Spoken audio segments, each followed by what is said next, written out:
A história da redenção não é uma história fácil, simples, e sem dificuldades. E a sua história faz parte da história da redenção, porque ainda não foi concluída a história. A igreja de todas as gerações, ela está vivendo ainda essa grande história da redenção, que começa no Jardim do Éden e vai até a volta do Senhor Jesus, quando a eternidade, então, começará realmente algo novo. E não é simples. Por isso que a sua vida não é simples. A história da redenção é uma história de muitas lutas, de muitas batalhas, dificuldades, de uma jornada num deserto que não é fácil. E nós podemos ver isso nos próprios personagens que Deus nos revela na sua palavra.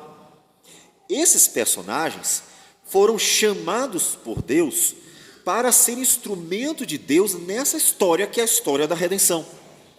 E aí, vocês conhecem os principais personagens, como por exemplo, desde Adão, nós vamos ter Abel, que sai rapidinho da história, pelo menos segundo o texto, que fala tão pouco dele, mas que deixou um marco tão importante com o seu testemunho, morrendo ali porque realmente agradou a Deus, mas não agradou o mundo. E nós vamos ter o Noé, o Abraão, o Isaac e Jacó, o José e tantos personagens que Deus foi chamando.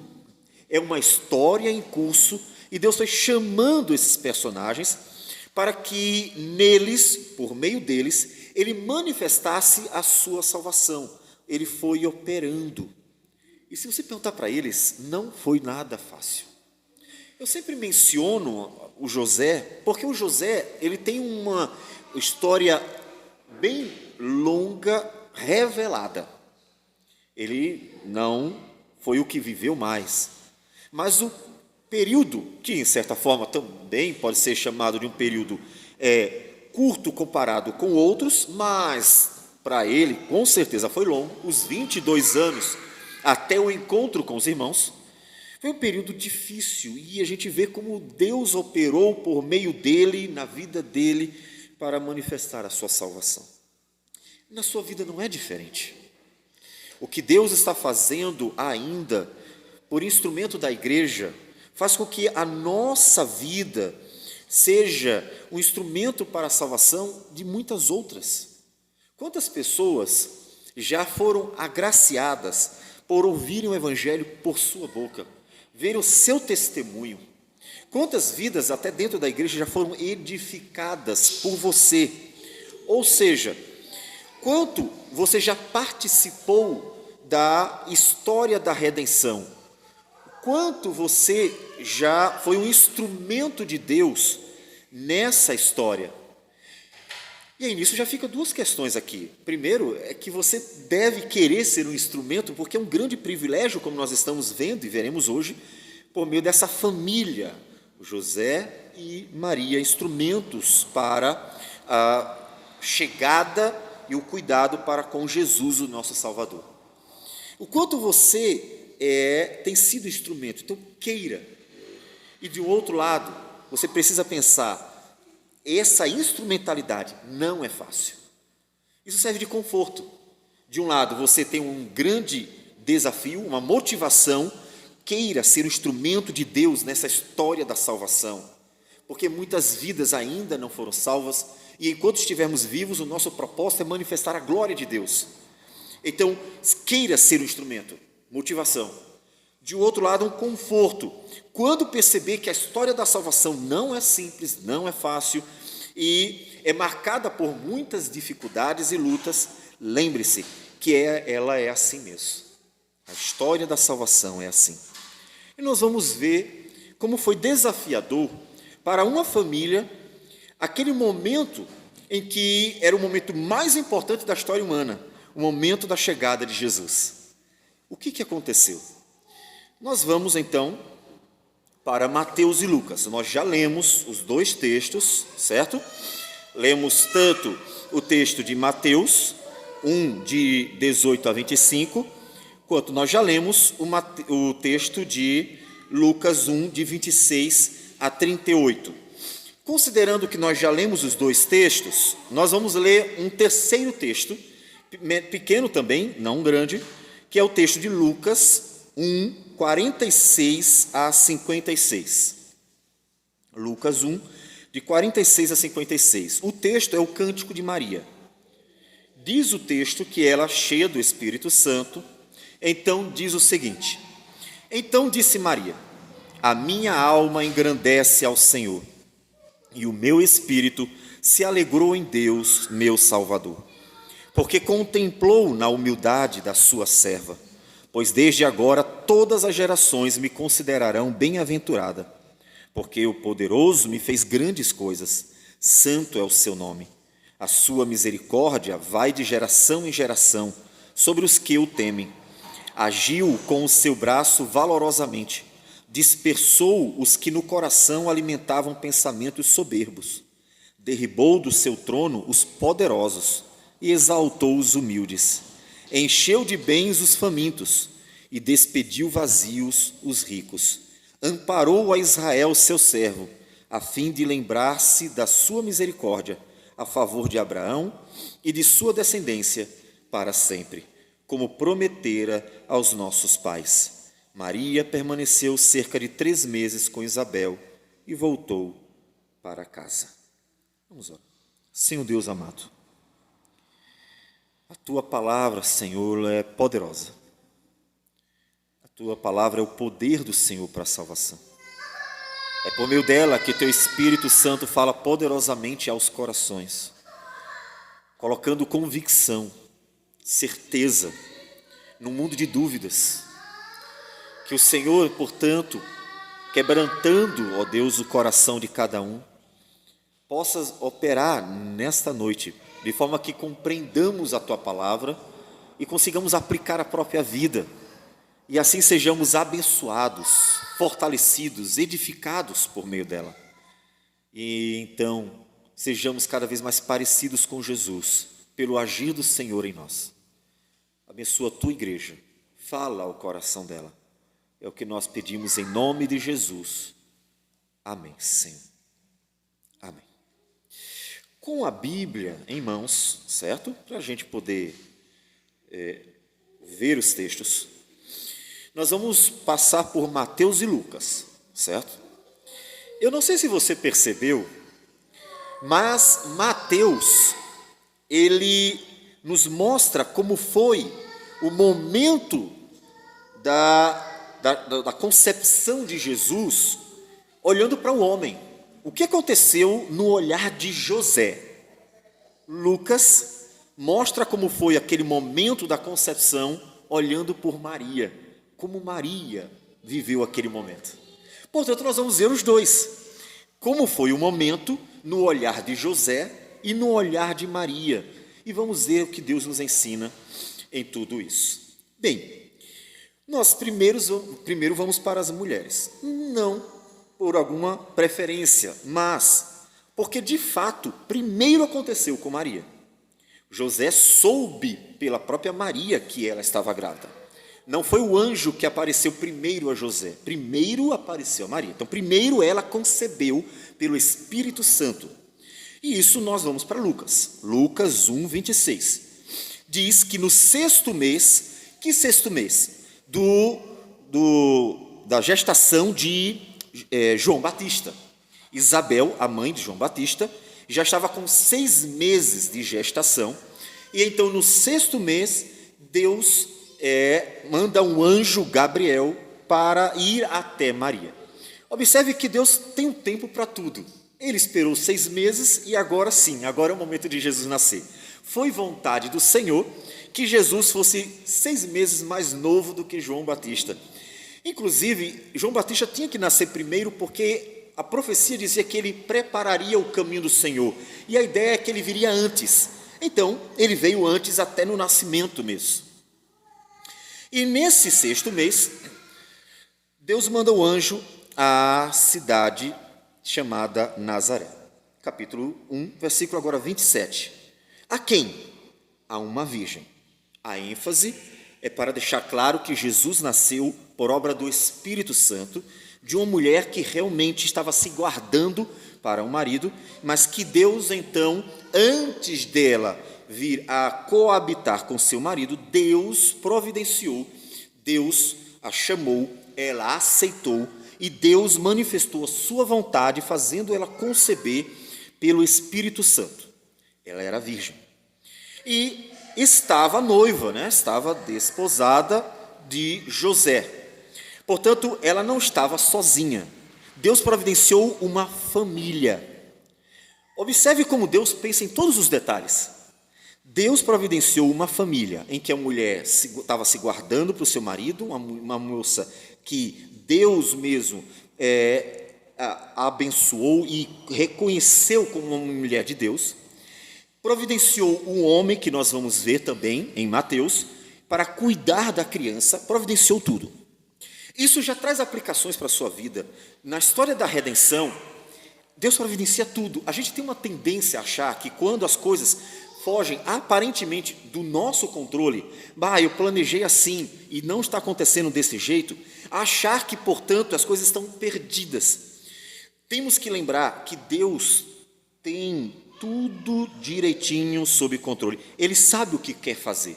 Deus é um Deus que planeja, Ele sabe o que quer. E Ele escolheu a mulher certa, escolheu o homem certo para ser a mãe e o pai, por adoção, o pai do seu filho, do filho de Deus, para cuidar dele, inclusive da forma correta. Jesus não ia se cuidar. Jesus nasceu como homem mesmo. Ele não ia se cuidar sozinho. Quem ia cuidar dele? A mãe e aquele que, então, como pai adotivo, receberia Jesus como seu filho. Portanto, tinha que ser alguém que fizesse a vontade de Deus. Então, nada fugiu do controle. Deus pensou nos mínimos detalhes. Como você, quando pensa em arrumar sua casa, você pensa nos mínimos detalhes. Ou quando você planeja algo em relação aos seus filhos, pensa nos mínimos detalhes. Deus pensou em tudo. Isso deve confortar seu coração, porque, como nós falamos já, nós achamos que quando não temos o controle é porque tudo está perdido. E isso não é verdade. Deus é que tem seus próprios planos. E tudo está andando como Deus queria. Observe que ninguém esperava. Vocês percebem isso? Não diz no Novo Testamento que todo o povo está esperando o Messias nascer e de repente nasceu no lugar que todo mundo estava esperando. Ninguém estava esperando, ainda que soubessem que Deus iria cumprir. Ou seja, quando menos esperaram, menos estavam preparados para aquilo, Deus manifestou, é agora. Assim como a volta de Jesus. Lembra que Jesus disse, não tem dia marcado. Jesus disse, ninguém sabe o dia em que eu voltarei. O Pai reservou para a sua exclusiva autoridade. Ou seja, eu não vou dizer e vocês devem seguir assim. E Deus, portanto, fez e continua fazendo a sua vontade, mesmo sem que a gente saiba exatamente quando a coisa acontecerá. De certa forma, pense comigo, assim como Deus em toda a história manifestou sua vontade no tempo dele, sem nos dizer antes, muitas vezes sem dizer, Deus opera nas nossas vidas, muitas vezes quando a gente nem espera. Então o que a gente deve fazer? Como eu devo esperar o agir de Deus na minha vida, já que Ele não avisa? Ele não avisa, Ele simplesmente faz. Ele não avisa, olha, daqui a 1 ano, daqui a 2 anos, ainda que em algumas ocasiões na Bíblia, Deus tenha dito, vai nascer, como foi o caso, por exemplo, de Abraão e Sara, daqui a 1 ano, então você conceberá o Isaque. Deus avisou 1 ano antes. Mas Ele costuma deixar as pessoas esperando. Por quê? Porque é fundamental que creia, é fundamental que confie, é fundamental que você realmente descanse o coração. Deixa-me perguntar, se você soubesse que daqui a 1 ano, algo que você quer muito que aconteça, Deus diz que vai acontecer, como é que você ficaria o ano inteiro? Você sabe a data, é essa mesma data daqui a 1 ano. Você ficaria 1 ano ansioso, não ficaria? Você ficaria 1 ano contando os dias e os minutos para aquilo. Então, não é para ficar assim.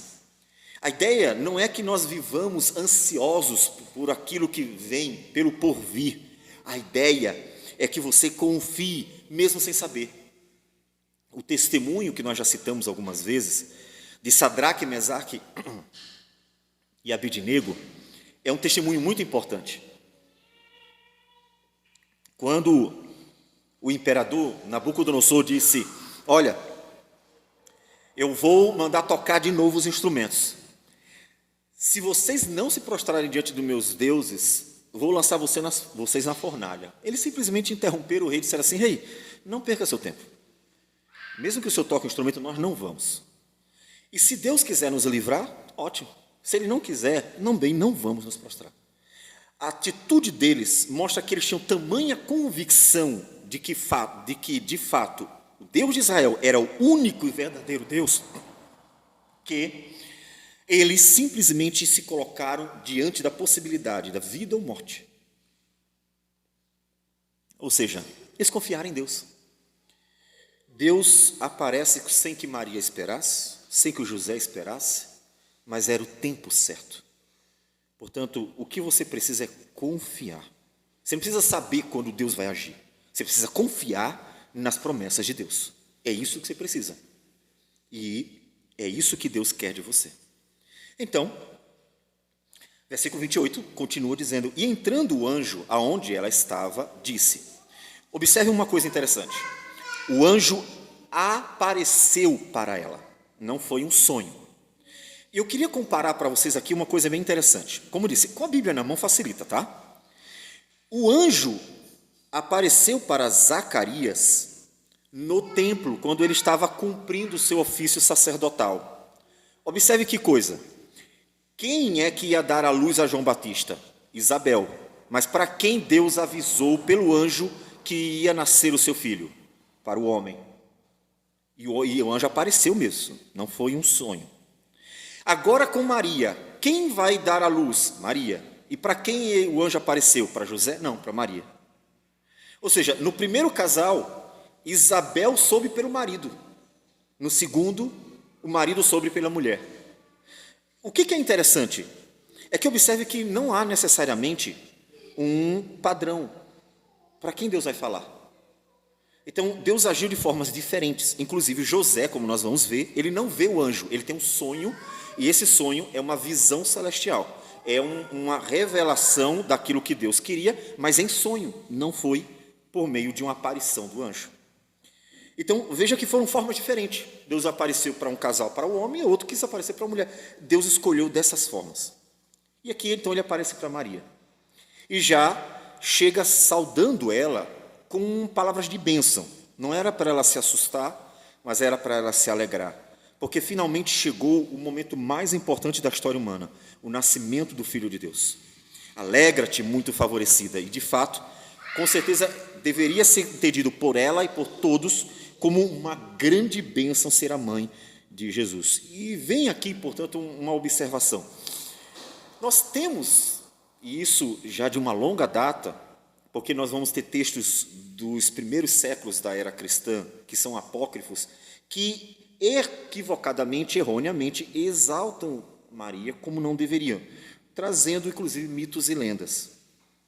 Portanto, existe um trato equivocado, exagerado, que vocês bem conhecem, que hoje ainda está presente na sociedade. Todavia, o fato de haver um equívoco exagerando o trato com ela, não devemos fazer o oposto, como reacionários.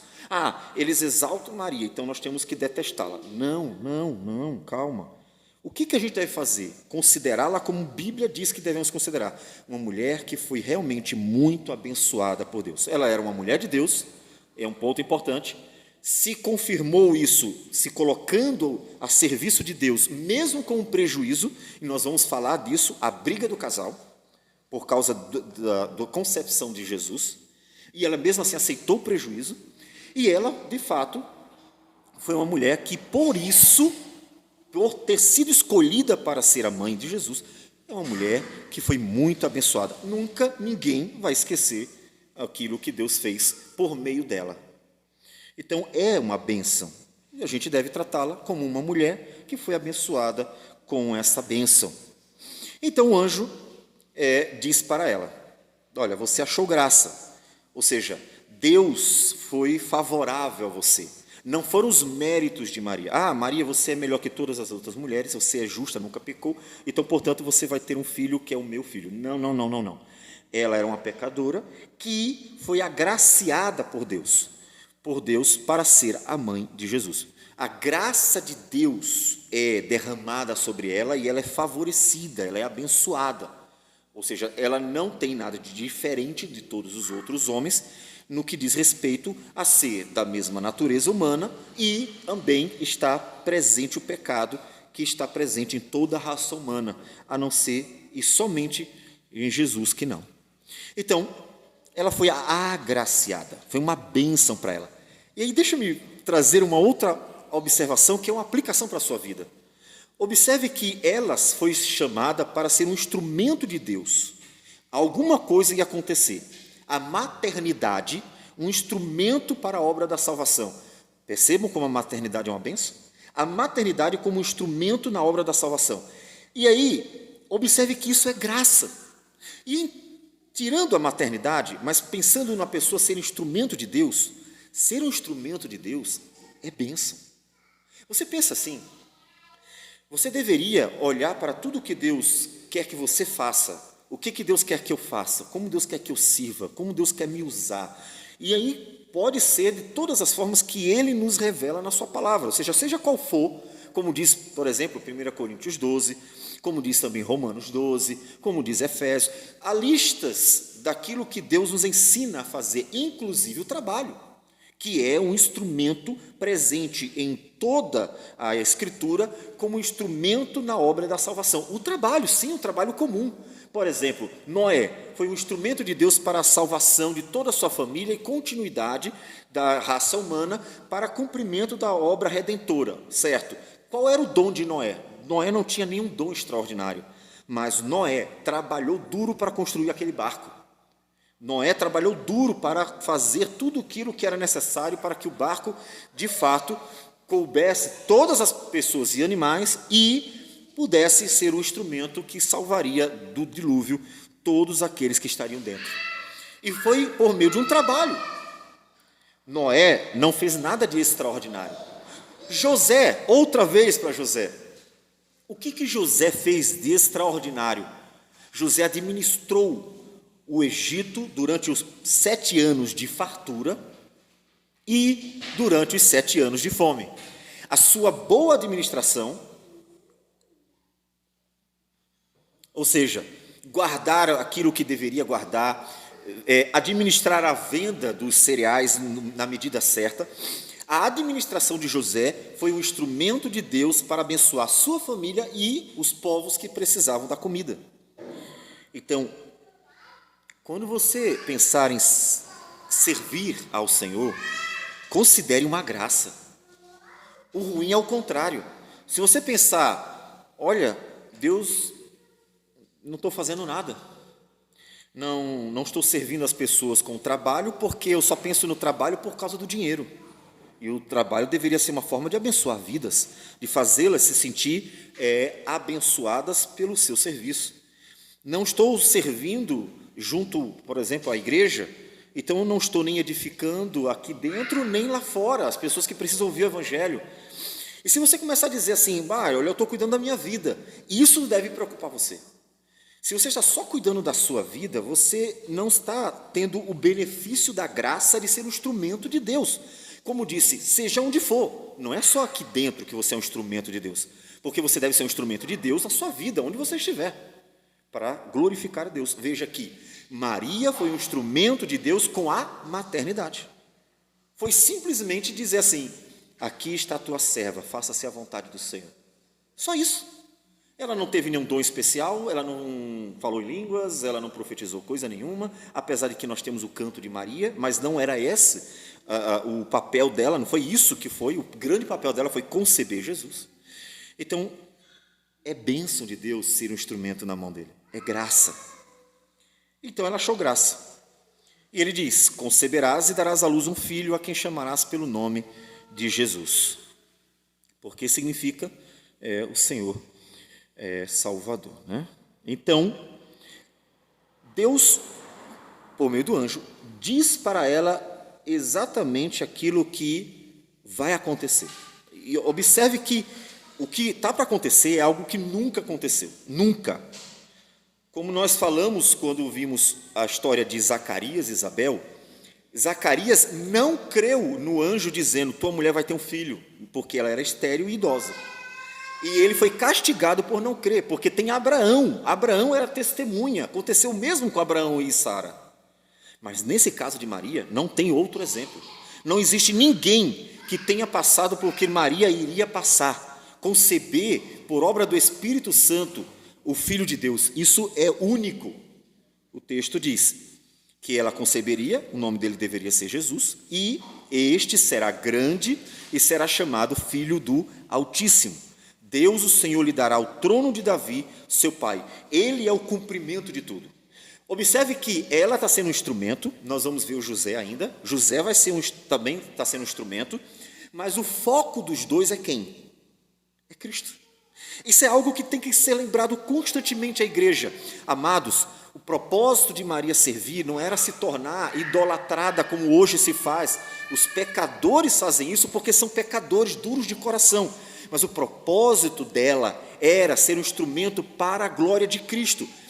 Tanto José quanto Maria deveriam ser um instrumento para a manifestação do Filho de Deus. Ele é o propósito. Assim, quando nós pregamos a palavra, quando você prega a palavra, não é para você ser famoso, não é para seu nome se destacar, mas é para que Cristo seja glorificado entre as pessoas do mundo. Observe que o casal é escolhido para cumprir um propósito de glorificar o Filho de Deus. Jesus é o alvo. E quando as pessoas tiram os olhos de Cristo, fazem o que estão fazendo. Maria é glorificada indevidamente. E às vezes até no lugar de Cristo. Portanto, quando você tira os olhos do propósito de Deus, que é a glória de seu Filho, você começa a errar. Você começa a se orgulhar de ser famoso, começa a se orgulhar de fazer alguma coisa dentro da igreja, começa a se gabar daquilo que você faz ou é, do status, do cargo. Não é para fazer isso. O propósito da graça de servir a Deus é apontar para Cristo, é manifestar a glória de Cristo, e somente. Porque Ele é o filho de Davi, Ele é o herdeiro, Ele é o filho do Altíssimo, é o filho de Davi, portanto herdeiro do trono, Ele reinará para sempre, o seu reinado não terá fim. Ela recebeu toda uma carga de informações extraordinárias. O quanto aquilo daí, para ela, ficou muito claro, a amplitude do que significaria aquilo, a gente fica na dúvida. Por quê? Porque durante os momentos de sua infância e adolescência, eles ainda estavam impressionados com Jesus.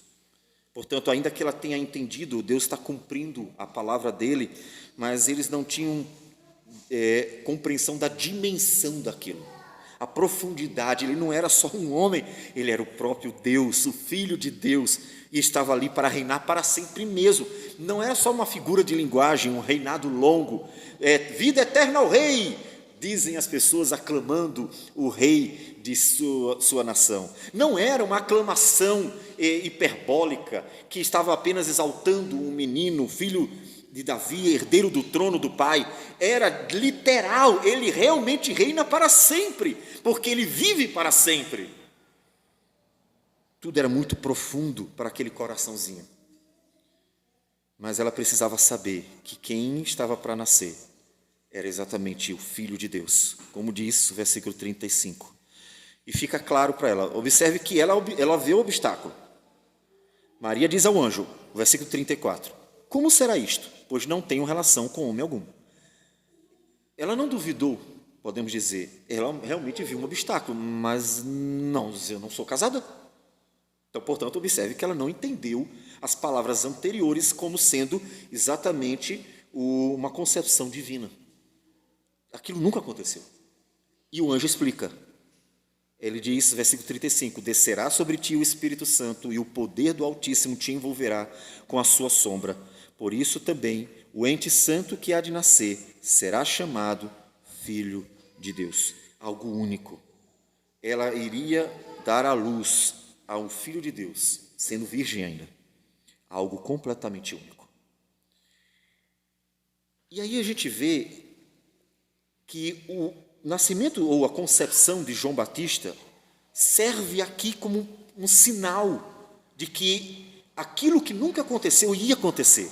Olha o versículo 36, olha o sinal que o anjo dá para Maria. Isabel, tua parenta, igualmente concebeu um filho na sua velhice, sendo este já o 6º mês para aquela que diziam ser estéril. Porque para Deus não haverá impossíveis em todas as suas promessas.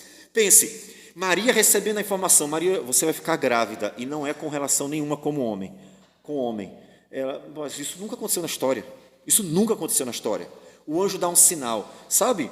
A tua parenta, a Isabel, que é idosa e estéril, ela está grávida de 6 meses. Isso, outro impacto para Maria. E aí ele explica, porque para Deus não haverá impossíveis em todas as suas promessas. É um sinal. A concepção, a concepção do João Batista serviu de sinal para Maria, que teria uma concepção extraordinária, divina, que nunca aconteceu.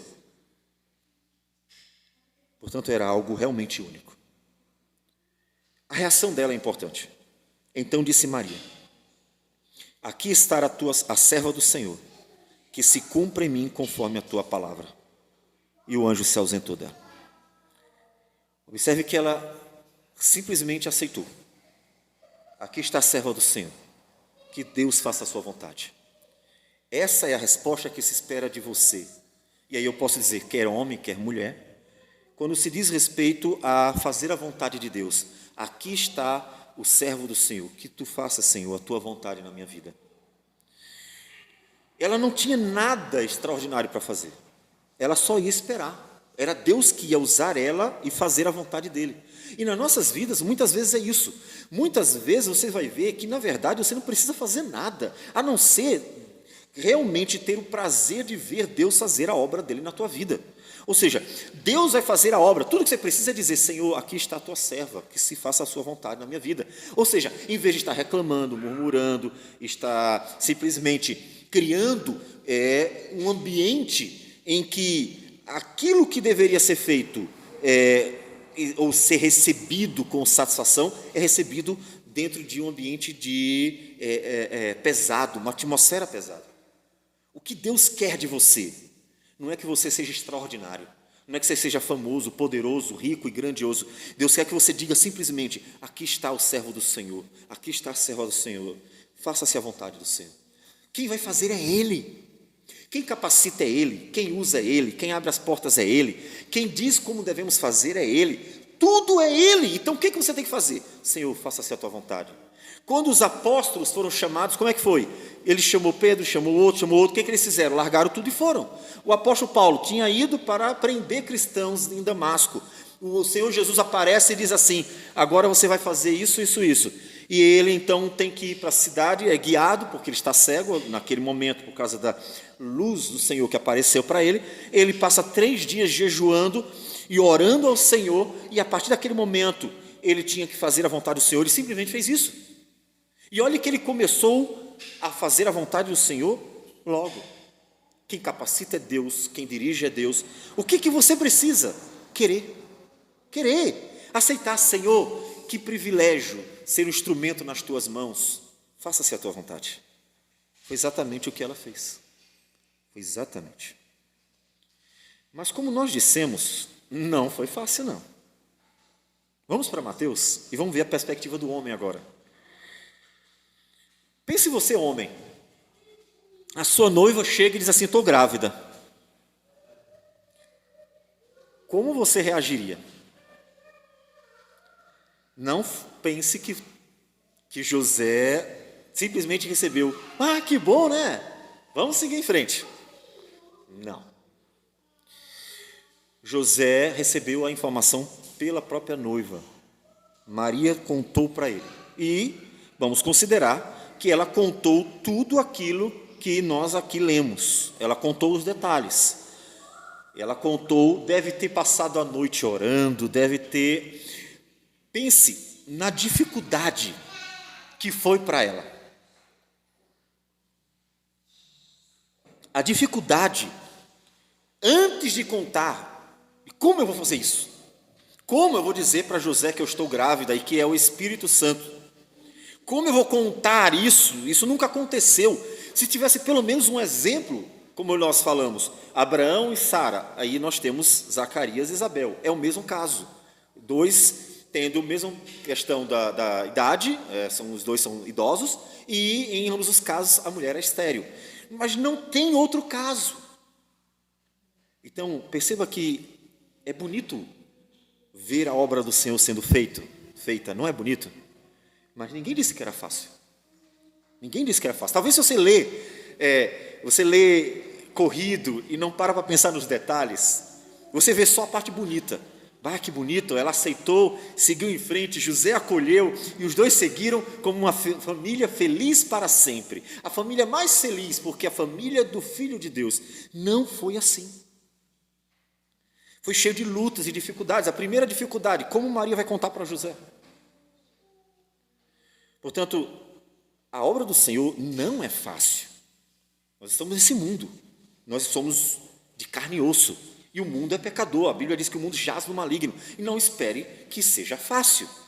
Ou seja, o fato de Deus querer usar você, de Deus estar fazendo algo na sua vida e por meio da sua vida, não significa que simplesmente vai abrir o mar e eu vou passar a pé enxuto e tudo foi fácil demais. Não é assim que Deus opera, porque até mesmo Israel, que saiu e passou pelo mar, viu os egípcios perseguindo, viu as pragas e passou pelo sofrimento, porque Faraó não quis largar. Não é fácil. O mundo não vai largar. Não espere que seja fácil. Não espere que simplesmente venham a aplaudir ou dizer assim, vão em frente. Vão aparecer as perseguições, as lutas, os obstáculos, as dificuldades, vocês sabem bem, e nós bem sabemos, não é? Portanto, não foi fácil. E Maria vai contar. Vamos para Mateus, né? Mateus 1,18. Ora, o nascimento de Jesus Cristo foi assim. Estando Maria, sua mãe, desposada com José, os dois estão noivos, né? Estão só faltando estarem juntos, vamos dizer assim, realmente confirmarem ali o casamento, começarem a vida conjugal. Sem que tivesse antes coabitado, achou-se grávida pelo Espírito Santo. E nós já lemos isso, o texto de Lucas. Mas José, então observe, Mateus vai dar o olhar do marido e não da esposa.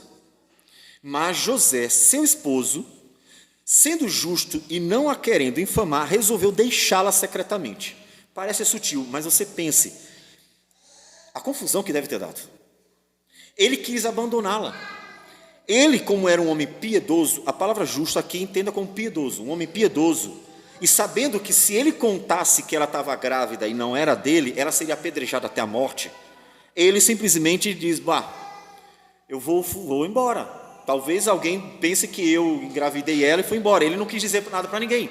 Ou seja, ele amava a sua noiva, ele não queria que ela fosse morta, ele com certeza não estava bem com a situação, porque ele queria ir embora, ele não aceitou, ele não simplesmente ouviu Maria e caiu e foi tudo bem. Talvez tenha chamado ela de mentirosa não sei quantas vezes, porque se ele está pronto para abandoná-la, para deixá-la, é porque ele não aceitou a situação. Então você imagine a confusão que deve ter sido quando Maria contou para ele.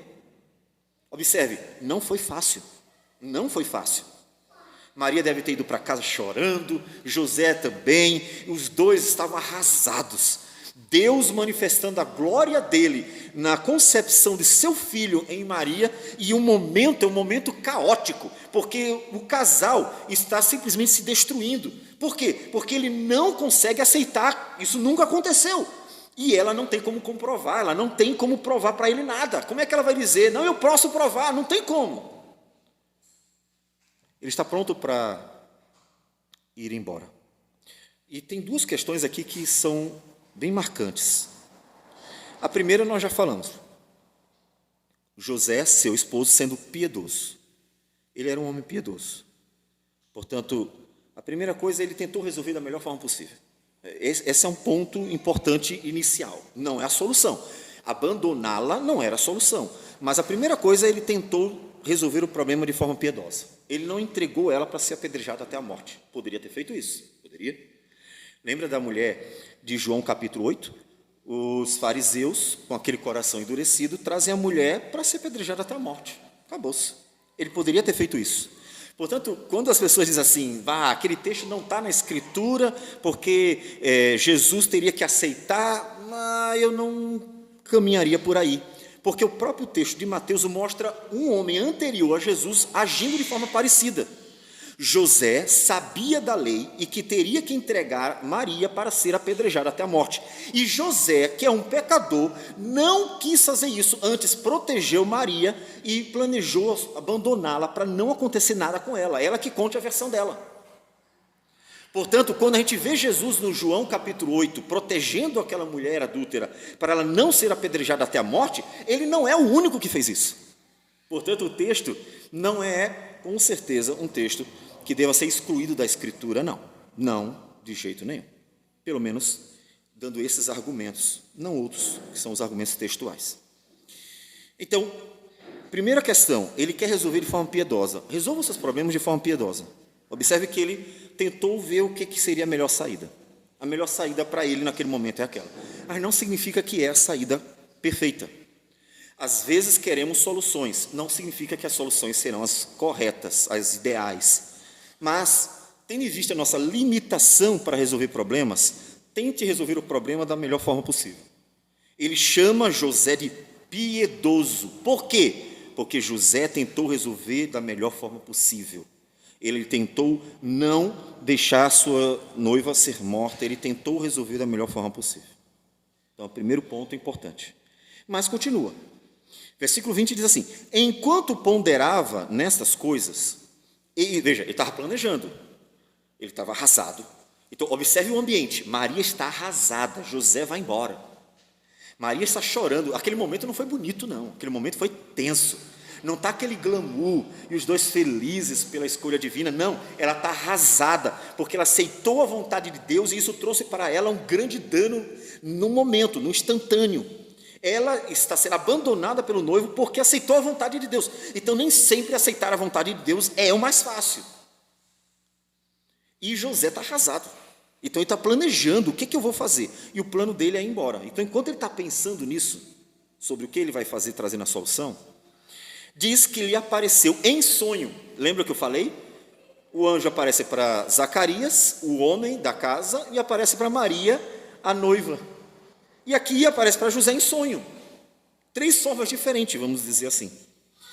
E apareceu em sonho um anjo do Senhor, dizendo, nós poderíamos entender que o anjo do Senhor, que é o Gabriel, né? Porque é ele que vai aparecer tanto para Zacarias quanto para Maria. Então, nós poderíamos deduzir que é o mesmo Gabriel, tá? Só porque Deus escolheu ele para ser o mensageiro das boas novas de seu filho. Deus escolheu o anjo Gabriel para ser o mensageiro das boas novas de Jesus. A gente poderia entender, mas é uma dedução. Então, ele diz, um anjo do Senhor, dizendo, José, filho de Davi, não temas receber Maria, tua mulher, porque o que nela foi gerado é do Espírito Santo. Opa, se confirmou as palavras de Maria. O próprio Deus confirmou a palavra de Maria. Ela dará à luz um filho e lhe porás o nome de Jesus, porque ele salvará o seu povo dos pecados deles. Observe, por causa da obra do Senhor, daquilo que Deus estava fazendo, um problema foi suscitado. Mas o próprio Deus trouxe a solução do problema. Deus foi atrás de José, mandou o anjo para falar com José, confirmou as palavras de Maria e explicou para ele o que iria acontecer. Explicou tudo direitinho, inclusive, continua. Ele diz, ora, tudo isso aconteceu para que se cumprisse o que fora dito pelo Senhor por intermédio do profeta. Eis que a virgem conceberá e dará à luz a um filho, e ele será chamado pelo nome de Emanuel, que quer dizer Deus conosco. É o significado da palavra Emanuel. Então, o anjo vai trazer harmonia, enviado pelo Senhor para trazer harmonia. O plano de Deus vai seguir em frente. Não foi fácil, foi conturbado durante um período. Não sabemos em 1, 2, 10, 15, 20 dias, por quanto tempo eles ficaram brigados. Por quanto tempo ela teve que suportar a dor de ser chamada de mentirosa, de o marido não está aceitando e vai abandonar, o noivo vai abandoná-la? Por quanto tempo? Não diz o texto. Mas foi difícil durante esse tempo. E o anjo do Senhor é enviado para corrigir. A solução do problema não foi o plano de José. José teve o plano de abandoná-la para ela não ser apedrejada até a morte. Isso não era uma solução, era o menos mal. Era uma atitude piedosa, mas não era a solução perfeita. Quando é que aparece a solução? Quando Deus diz a ele o que fazer. E diz o texto, versículo 24: despertado José do sono, fez como lhe ordenara o anjo do Senhor e recebeu sua mulher. A solução foi quando José acreditou no Senhor. Aí agora está perfeito. A mulher, a Maria, se colocou nas mãos de Deus para fazer a vontade de Deus, e agora o homem se colocou nas mãos de Deus para fazer a vontade de Deus. Quando os dois aceitaram a vontade do Senhor, então finalmente houve harmonia e eles seguiram para ser um instrumento de Deus para fazer a vontade. E observe, em ambos os textos, eles são instrumentos, eles não são o foco, eles não são o coração do texto. Eles são um instrumento para o nascimento do Filho de Deus, que é Emanuel, Deus conosco, que é o Salvador, porque ele salvará o seu povo dos seus pecados. Então, em todo o tempo, eles são instrumentos. São importantes? São, porque são os instrumentos para aquilo, para que a obra seja realizada. Mas o coração é Cristo. Ou seja, quando Deus chama a gente, não é para nos exaltar. Nós não somos o foco da obra redentora. Cristo é o foco da obra redentora. Ele é glorificado, Ele é exaltado, Ele que inclusive engrandece o seu amor para conosco, morrendo na cruz do Calvário, que engrandece a sua justiça, satisfazendo plenamente a justiça divina. Ele é o foco, mas a família que está ao redor de Jesus é o instrumento. Você não quer ser um instrumento para a glória de Deus? Você não quer ser um instrumento que vai dizer: Senhor, seja feita a tua vontade na tua serva, seja feita a tua vontade no teu servo, seja feita a tua vontade na minha vida. Você não quer ser um instrumento de Deus para Deus manifestar a glória dele em você? O alvo é Cristo, então olha para Cristo, mas você é um instrumento. O propósito é a glória de Cristo, sempre de Cristo, mas você é um instrumento. E o que você tem que fazer? Senhor, seja feita a tua vontade na minha vida. Foi tudo o que eles fizeram. A obra mais extraordinária estava para acontecer. O momento mais glorioso estava acontecendo. E tudo o que eles precisavam fazer era aceitar a vontade de Deus. E quando ambos aceitaram a vontade de Deus, tudo ficou perfeito. Tudo passou a funcionar. Não sem obstáculos, porque nós vamos ver os obstáculos seguintes depois, não agora. Mas as coisas começaram a se encaixar dentro da família que Deus escolheu para ser a família de Jesus, o Filho dele. Então, José creu. E olha a importância disso. Vou voltar a ler o versículo. Despertado José do sono, fez como lhe ordenara o anjo do Senhor e recebeu sua mulher. Ele obedeceu. Quando ele obedeceu, o que ele está dizendo? Ele creu. Lembra de Tiago? A fé sem obras é morta. Observe que o texto não diz: e José creu, e então fez a vontade do Senhor. Não precisa, isso é redundância. Por que redundância? Porque ao obedecer a Deus, à mensagem do anjo, ele está dizendo: eu acredito no que ele está dizendo. Portanto, José creu, e a sua fé foi demonstrada pela sua atitude, pela sua obediência. E aí você tem o paralelo com o Zacarias. O Zacarias não creu, por isso o anjo castigou e ele ficou mudo. Como nós falamos, José está num caso singular. Nunca aconteceu isso na história, uma virgem conceber do Espírito Santo. Mesmo assim, José acreditou e acolheu sua esposa. Zacarias tem uma história anterior, na verdade mais de uma, e mesmo assim não acreditou. Olhou para a situação, a esposa idosa e estéril, e botou obstáculo. E o anjo castigou ele, porque ele tinha a obrigação de crer. Porque ele, como um verdadeiro israelita, deveria acreditar na palavra de Deus e em tudo que, portanto, Deus já fez e pode fazer. Por quê? Porque não haverá impossíveis em todas as suas obras. E você? Você acredita no Senhor? Confie no Senhor. Você não precisa ser extraordinário, você só precisa confiar no Senhor. Você só precisa se entregar ao Senhor. Senhor, mas vai ser difícil? Sim, vai ser difícil. Estava pensando que foi fácil para Maria no início, e depois também acha que foi fácil. E para José, quase que abandonou a própria noiva, quase acabou tudo. Então, não é fácil, mas confie. Diga apenas o que Deus quer que você diga. Eis aqui o seu servo, faça-se a tua vontade. Eis aqui a sua serva, faça-se a tua vontade. E o mais Deus providenciará. Comum, e eu faço o desfecho, no versículo 25, que é o último versículo, que diz: contudo, não a conheceu enquanto ela não deu à luz ao filho, a quem pôs o nome de Jesus. O que ele está dizendo?